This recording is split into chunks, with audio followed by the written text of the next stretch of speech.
Santiago Niño, buenas tardes. Carlos, buenas tardes. ¿Qué tal, Santiago? Hoy, para empezar y más que nunca, vamos a apelar a tu vena didáctica y pedagógica para que trates de explicarnos y explicar a los oyentes de La Ventana el petróleo, la crisis del rublo, todo esto, por qué nos afecta y cómo nos puede afectar más en el futuro. A ver, es complicado esto, ¿eh? Ya, por eso. A ver si nos situamos. El petróleo es un producto, un bien, un material que está correlacionado su consumo en el 99,99% con el crecimiento económico. Es decir, a más crecimiento económico, más petróleo. Es cierto que con el paso de los años la productividad en el uso del petróleo ha mejorado y ha producido una reducción en el consumo proporcional. Pero, de todas maneras, sigue siendo absoluta la correlación entre consumo de petróleo y crecimiento económico. Bien, punto y aparte. ¿Qué quiere decir esto? ¿Qué quiere decir que esté bajando el precio del petróleo? Esto que esté bajando el precio del petróleo, esto que dice que el gobierno, que es buenísimo, que es fabuloso, que es genial, es malísimo que suba el precio del petróleo. Y sobre todo es malísimo... ¿Que suba o que baje? Que baje. No, que baje. Es malísimo. Es malísimo que baje y sobre todo es malísimo que baje a la velocidad que está bajando. Hay que tener en cuenta que entre el 19 de junio y hoy el precio del petróleo ha caído el 47,8%. ¿Qué quiere decir esto? ¿Por qué es malísimo que baje el precio del petróleo? A ver, si el precio del petróleo se fija por futuros, es decir, la gasolina que vamos a poner esta tarde en el coche es un petróleo que ha sido comprado hace 2 y 3 meses. ¿Qué quiere decir una caída del precio del petróleo? Que está adelantando una caída de la actividad económica. De aquí quería llegar. Ya. Es decir, sobra petróleo en base a lo que se espera que va a ser la demanda. En consecuencia, el precio baja. Encima, no se quiere reducir la producción. ¿Por qué? Porque, evidentemente, como se está esperando que el dólar se revalúe, en términos reales se espera ganar lo mismo los países productores. De ahí que la OPEP no quiera bajar el precio del petróleo. Bien, entonces, insisto, que baje el precio del petróleo es muy malo porque es posible que la gasolina que hoy a un señor le está costando más barata para poner en el coche, es cierto, le está costando más barata, mañana este señor se haya despedido de su empresa porque la actividad económica ya ha caído. Ya. Es decir, es muy malo que el precio del petróleo baje a esa velocidad. Pero entonces todos estos análisis de los últimos días, y no hablo solo del gobierno español, esto yo creo que vale para el conjunto de Europa, diciendo que al menos a corto plazo sí es una buena noticia y puede incluso ayudar a una cierta reactivación económica, bueno, no me casa una cosa. Carlas, disiento. Claro. Disiento. Es decir, de cara a un consumidor de gasolina puro, que se dedica a consumir gasolina, pues sí, evidentemente se va a beneficiar, pero como concepto, lo que nos está diciendo que el precio del petróleo baje a esta velocidad y en estos volúmenes, lo que nos está diciendo es que va a haber un enlentecimiento de la actividad económica.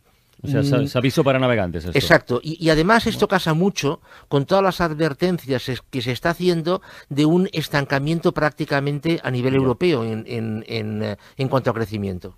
Bien, Rusia. Rublo. El rublo, sí, rublo, Rusia, etcétera, etcétera. A ver, la economía rusa es una economía que es muy rara. Me explico. ¿Qué quiero decir que es muy rara? Por un lado, tiene una estructura de país, o sea, tiene aspectos tecnológicos que son de ultimísima generación. Pero por otro lado, tiene cosas que son de país subdesarrollado. Por ejemplo, el 68% de sus ingresos por exportación proceden del petróleo. Claro, esto es muy malo. ¿Por qué? Porque a medida que el petróleo baja, el impacto que tiene sobre la economía rusa es terrible.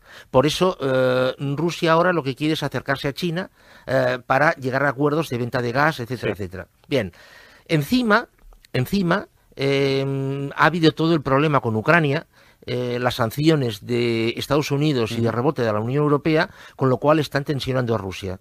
tanto a nivel económico como a nivel político. Claro, la salida de esto, ¿cuál es? En un escenario de caída del precio del petróleo, en un escenario de sanciones, en un escenario de restricción económica, claro, Rusia, la situación de Rusia es realmente muy, muy complicada y es muy peligroso.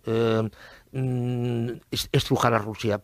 ¿Por qué? Porque Rusia puede salir de formas que recemos mucho para que no pasen. Ya. Por ejemplo, cortando el gas. Ya. En consecuencia, ojo con esto, yo pienso que la Unión Europea se ha equivocado, y esto lo he escrito, pienso que tenía que haberse acercado a Rusia. Los rusos no dejan de ser europeos, tiene mucho que ofrecer Rusia a Europa, y sin embargo no ha sido así. O sea, es decir, hemos jugado más a nivel de política de la OTAN, política de Estados Unidos, y la Unión Europea, en vez de acercarse a Rusia, se ha alejado. Bien, ¿cómo va a evolucionar el precio? O sea, porque claro, es un tándem, es Rusia, petróleo, rublo.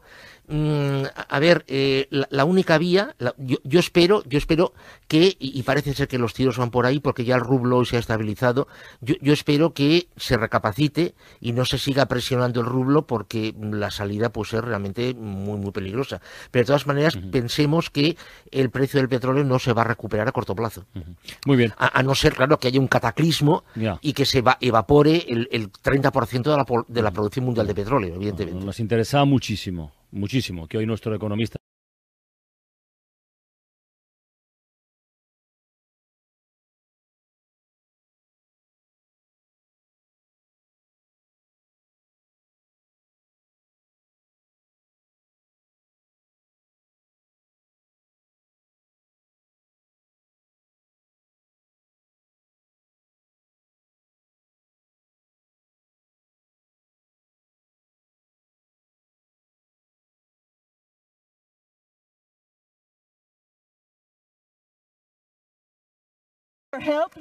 Rusia tiene la llave del gas que utiliza Europa y Ucrania es la puerta a través de la que entra al continente.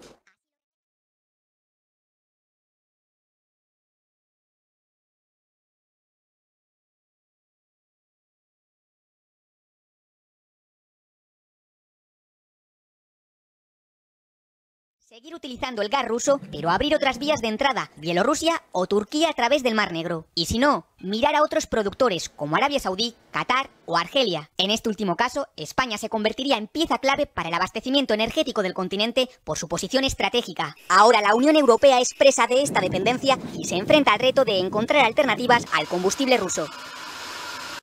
No únicamente para Rusia, sino en general para toda la economía mundial. ¿Por qué? El gran problema para mí, para Rusia, no es tanto esto, no es tanto el estado de la banca o la deuda, como otro problema, y es que la economía rusa está muy basada en materias primas. Entonces, en la exportación de materias primas. En consecuencia, como por suerte o por desgracia, no lo sé, no es monopolio o no es monopolista Rusia en la producción de estas materias primas, y el precio está muy marcado por la evolución económica internacional, yo pienso que si en el resto del mundo hay problemas, esto va a repercutir negativamente en Rusia. Pero insisto, no tanto por la banca o la deuda, porque el nivel de deuda de Rusia, por ejemplo, no es elevado. Es más que nada por esta evolución, ¿no? Con lo cual yo entiendo que, y yo siempre he defendido esto, que Rusia y la Unión Europea tendrían que estrechar más la colaboración económica.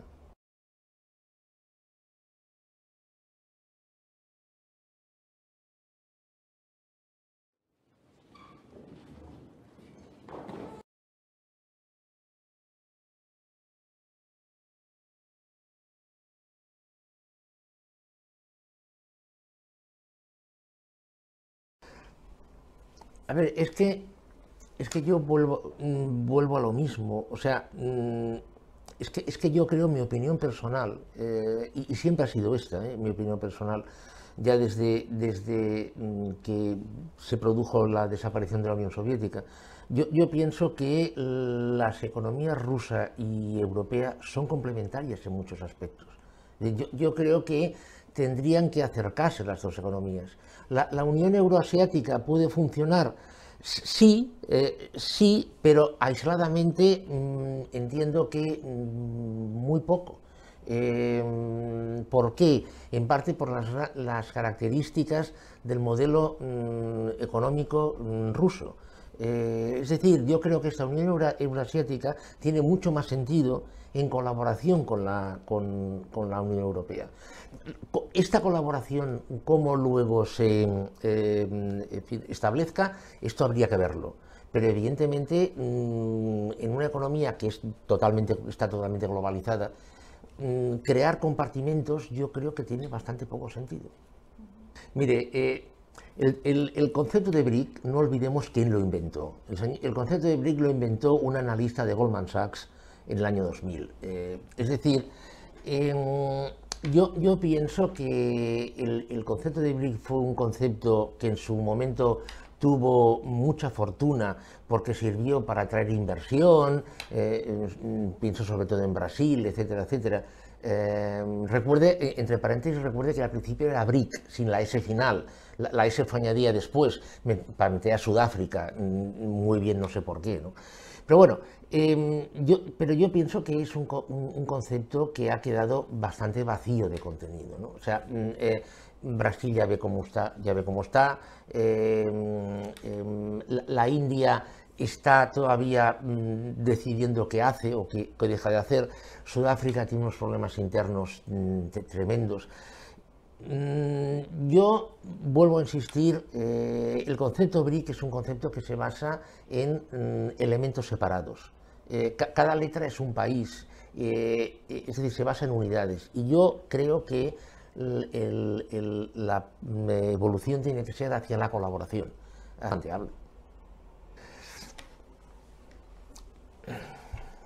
A ver, es que yo creo que aquí se mezclan dos cosas. Uno es la cultura y la idiosincrasia de cada país y el otro es el tema económico y monetario. Yo pienso, no mañana, pero yo pienso que vamos hacia una moneda mundial. Y yo en esta línea pienso que el Bitcoin ha sido un ensayo de moneda mundial. Un ensayo que ha sido exitoso. Un ensayo que ha funcionado.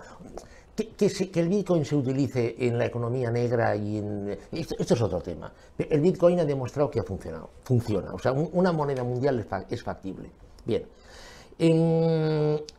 Si tendemos hacia una moneda mundial, lógicamente tiene que ser una moneda que esté formada por una cesta de las principales monedas, de las monedas más significativas que hoy existen.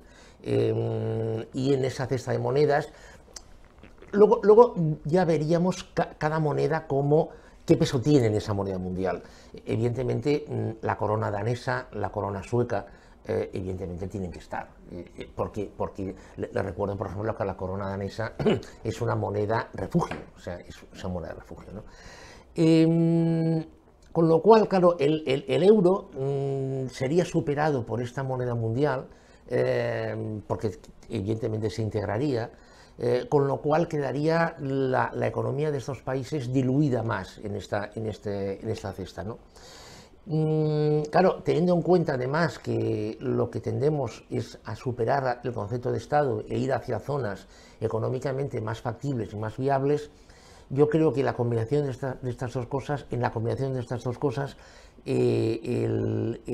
un país, una zona económica potente y evidentemente viable de un país nórdico puede convivir perfectamente con una zona económicamente viable y potente de un país del sur, sin ningún problema. Es decir, yo no veo ningún problema en que la economía de Flandes conviva con la economía del Véneto, por ejemplo, absolutamente ninguno, a pesar de que uno es un país o está dentro de un país, podríamos decir nórdico, seminórdico, y el otro en un país del sur, ¿no? Ahora, claro, es cierto que hoy por hoy la economía de Suecia o la de Dinamarca no tiene nada que ver con la economía de España, absolutamente nada. A ver, es que yo pienso que el concepto de clase media, el concepto de clase media tal y como se entiende en Occidente, que es esa clase media nacida después de la Segunda Guerra Mundial, una clase media que tenía unos ingresos basados en los salarios, unos salarios que eran crecientes, pleno empleo, etcétera, etcétera, ¿eh? O sea, hablamos de esta clase media. Es que yo creo que la clase media está desapareciendo en todas partes. O sea, es decir, no únicamente en Rusia, en todas partes. O sea, está desapareciendo, está retrocediendo en Estados Unidos, está retrocediendo en Francia, está retrocediendo en Alemania, está retrocediendo en España, por descontado. Piense usted, por ejemplo, que en Berlín, hoy, el 50% de la población de Berlín se ha despertado y no sabe si podrá hacer hoy 2 comidas. Entonces, claro, el concepto de clase media está retrocediendo porque la clase media está dejando de ser necesaria. Es decir, la clase media fue inventada para servir de colchón entre la clase baja y la clase alta, con las expectativas de que esa clase baja pudiera ser, a través del famoso ascensor social, pudiera acercarse a la clase media y formar una masa que produjese, consumiese, pagase impuestos, etcétera, etcétera. Pero claro, hoy con la tecnología y la robótica, la inteligencia artificial, etcétera, etcétera, y esto cada vez va más, esta clase media cada vez va a ser menos necesaria. Con lo cual yo pienso que la desigualdad va a aumentar, no en Rusia. Entonces, say you have no intention of invading Ukraine. So will you guarantee unconditionally that you will not invade Ukraine or any other sovereign country, or does that depend on how negotiations go? And another question, what is it, do you think, that the West does not understand about Russia or about your intentions? Наши действия будут зависеть не от хода переговоров, а от безусловного обеспечения безопасности России сегодня и на историческую перспективу. В этой связи мы ясно и четко дали понять, что дальнейшее движение НАТО на восток неприемлемо. Ну чего здесь непонятного? Мы что ли ставим ракеты рядом с границами Соединенных Штатов? Нет. Это же Соединенные Штаты своими ракетами пришли к нашему дому. На пороге нашего дома находятся уже.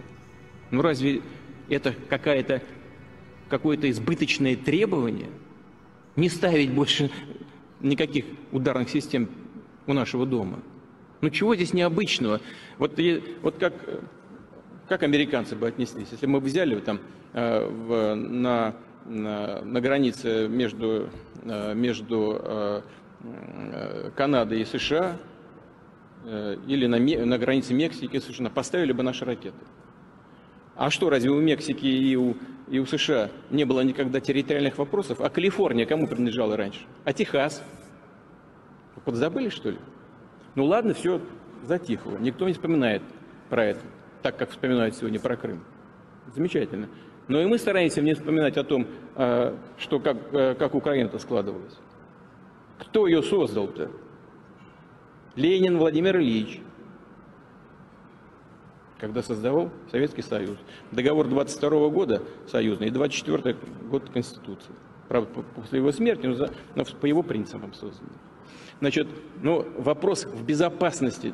Сейчас, бог с ней, с историей. Вопрос в обеспечении безопасности.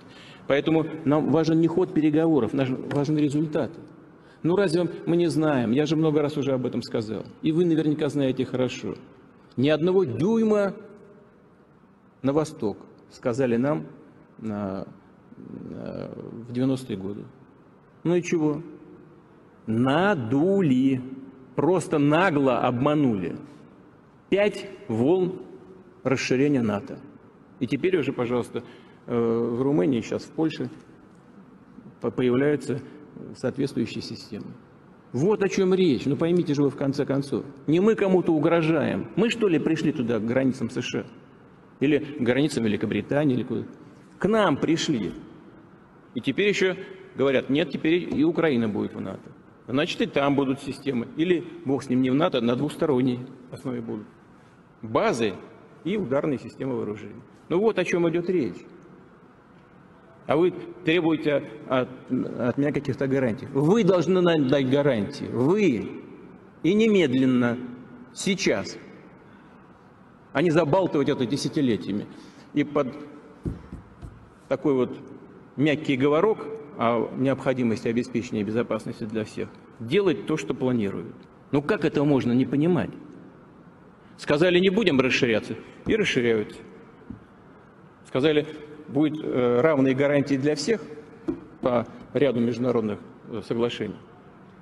А этой равной безопасности не происходит. Вот смотрите, еще в 1918 году один из помощников Вудро Вильсона, президента Соединенных Штатов, сказал: всему миру будет спокойнее, если на месте сегодняшней огромной России появится государство в Сибири и еще 4 государства в европейской части. В 1991 году мы сами себя разделили на 12, по-моему, частей, да? Но такое впечатление, что нашим партнерам этого мало.